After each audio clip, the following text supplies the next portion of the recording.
Hi friends, welcome to this video. If you are working with data, you must have heard this term cloud. So let us understand what is this buzzword cloud.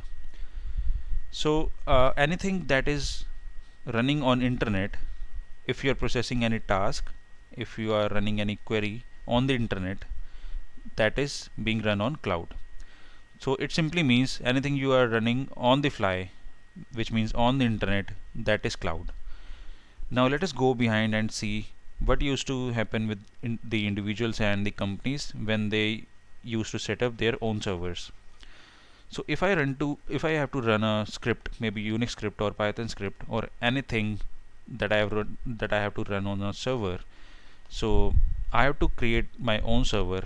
So it will involve setup cost, maintenance cost, then the technical employees for running that server, then several other things that I have to handle. But again, if even I set up a server on my infrastructure, maybe on my premises or a building, so that can also cause various issues such as scalable issues or maybe some downtime issues. So to overcome, and also if you are downloading a software which incurs some license cost, such as Microsoft tools like maybe not Microsoft, such as Talent, for which is used for ETL, and some other tools which involve license. So there are market leaders such as Amazon, Microsoft, and Google who are trying to achieve all of the functionalities of a server and the tools which needs license to implement on the cloud.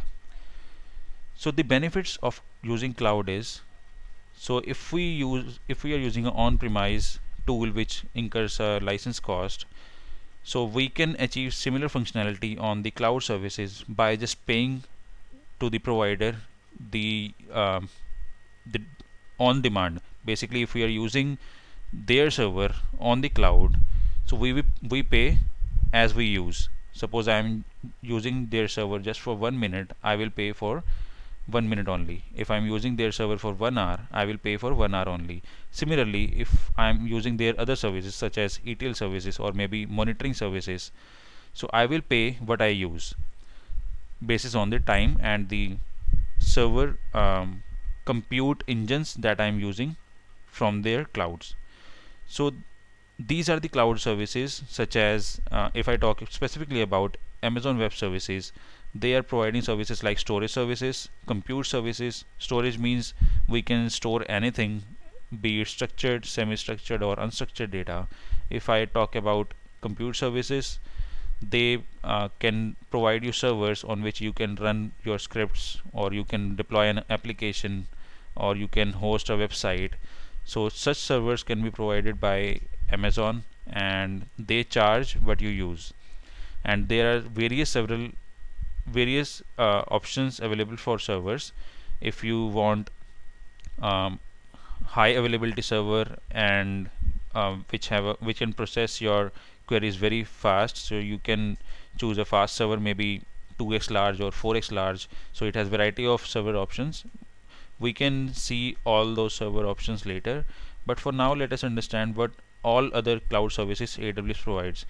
It also provides services like monitoring, such as if you're using anything on their cloud, it all those events or the transactions that you are doing will be monitored on their specific services, which is known as CloudWatch and CloudTrail. So these are some of the services which we use to compute and storage. There are other services such as AWS Glue, which is known for ETL, and it is very powerful because it can do machine learning transforms as well.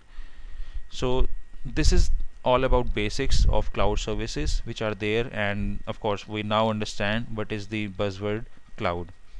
So that's all for this video. Thanks guys for watching this video. Please like this video if you really liked it, and subscribe my channel for more exciting videos. Thank you.